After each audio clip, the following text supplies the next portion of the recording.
ഇനി ഇഷ്ടമുള്ളത് വാങ്ങാം ഇഷ്ടം പോലെ. പ്രമുഖ കമ്പനികളുടെ mixie, gas stove, pressure cooker, steel, aluminium പാത്രങ്ങൾ, പ്ലാസ്റ്റിക് ഐറ്റംസ്, BLDC ഫാനുകൾ എന്നിവയുടെ വിപുലമായ ശേഖരം. SK trading home appliances, fire സ്റ്റേഷന് സമീപം, Kunnamkulam road, Ottupara. Contact 9744112205. Shoranur railway station road നിർമ്മാണത്തിന്റെ ഭാഗമായി അഴുക്കുചാലുകൾ അടച്ചുള്ള പ്രവൃത്തികൾ പ്രതിഷേധത്തിന് ഇടയാക്കി. അപാകതകൾ ചൂണ്ടിക്കാട്ടി ഷൊർണൂർ നഗരസഭാ അധ്യക്ഷൻ അപാകത ചൂണ്ടിക്കാട്ടി നഗരസഭാ അധ്യക്ഷനും സമീപവാസികളും തിങ്കളാഴ്ച രാവിലെ പ്രവൃത്തികൾ നടത്തുന്ന സ്ഥലത്തെത്തി. അഴുക്കുചാൽ നിർമ്മാണത്തിലെ പ്രശ്നം പരിഹരിക്കാമെന്ന് റെയിൽവേ അധികൃതർ അറിയിച്ചതോടെയാണ് ചെയർമാൻ ഉൾപ്പെടെയുള്ളവർ മടങ്ങിയത്. റെയിൽവേ സ്റ്റേഷന് മുന്നിലൂടെയുള്ള പാത ഗതിമാറ്റി നിർമ്മിക്കുന്നുണ്ട്.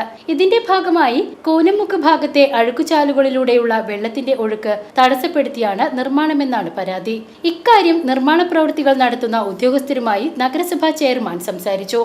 റെയിൽവേ സ്റ്റേഷന് സമീപം പുതിയ പാർക്കിംഗ് ഏരിയ നിർമ്മിച്ചതോടെ സമീപത്തെ അഴുക്കുചാലിലൂടെയുള്ള ഒഴുക്ക് തടസ്സപ്പെട്ടത് വീടുകളിൽ വെള്ളം കയറാനിടയാക്കി. ഈ പ്രശ്നം പരിഹരിക്കാൻ നഗരസഭ അധ്യക്ഷൻ ഉൾപ്പെടെ ഇടപെട്ടിരുന്നു. ആക്ഷൻ കമ്മിറ്റിയും രൂപീകരിച്ചിട്ടുണ്ട്. സദേൺ റെയിൽവേ ജനറൽ മാനേജർ ഉൾപ്പെടെയുള്ളവർ പ്രശ്നത്തിൽ ഇടപെട്ടതോടെയാണ് പരിഹാര നിർദ്ദേശമുണ്ടായത്. ഇതിനിടെയാണ് വീണ്ടും അഴുക്കുചാൽ വിഷയം വരുന്നതെന്ന് നഗരസഭാ ചെയർമാൻ പറഞ്ഞു. കൂനമുക്കിലെ അഴുക്കുചാൽ പ്രശ്നം പരിഹരിക്കാൻ DRMനെയും നഗരസഭാ അധ്യക്ഷൻ ആവശ്യപ്പെട്ടിട്ടുണ്ട്. ഇതോടെയാണ് എഞ്ചിനീയർമാർ എത്തി പ്രശ്നപരിഹാരം നിർദ്ദേശിച്ചിരിക്കുന്നത്. പരിഹരിച്ചില്ലെങ്കിൽ കൂടുതൽ പ്രതിഷേധമുണ്ടാകുമെന്നും ചെയർമാൻ പറഞ്ഞു. നമ്മുടെ കൂനമുക്ക് വരെയുള്ള റോഡ് ബ്ലോക്ക് ചെയ്തിരിക്കുകയാണ്.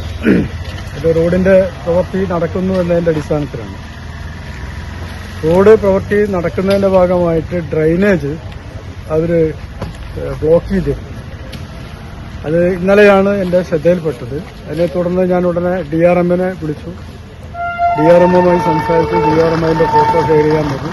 ഉടനെ തന്നെ DRM ഇവിടെ അവിടുത്തെ എഞ്ചിനീയർമാരുമായി ബന്ധപ്പെട്ട് ഇന്ന് രാവിലെ 10 മണിക്ക് പ്രശ്നം പരിഹരിക്കാം എന്ന് പറഞ്ഞതിൻ്റെ അടിസ്ഥാനത്തിലാണ് രാവിലെ ഞങ്ങൾ ഈ സ്ഥലം സന്ദർശിച്ചത്. സ്വാഭാവികമായിട്ടും അവർ കൽവർട്ട് പുതുതായി പണിത് ഷൊർണൂർ ടൗണിൽ നിന്ന് വരുന്ന വെള്ളം പൂർണ്ണമായിട്ടും ഡ്രെയിനേജ് വഴി ഒഴുക്കിവിടാൻ ആവശ്യമായിട്ടുള്ള സൗകര്യങ്ങൾ ചെയ്യാം എന്നവർ ഉറപ്പ് നൽകിയിട്ടുണ്ട്.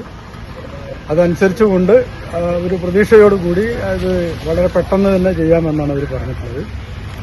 അത് ചെയ്തില്ലെങ്കിൽ വളരെ ശക്തമായിട്ടുള്ള പ്രതിഷേധം നഗരസഭയുടെയും ജനങ്ങളുടെയും ഭാഗത്തുനിന്ന് ഉണ്ടാകും എന്നുകൂടി ഈ അവസരത്തിൽ പറഞ്ഞു വയ്ക്കുകയാണ്. VCV news, Shoranur.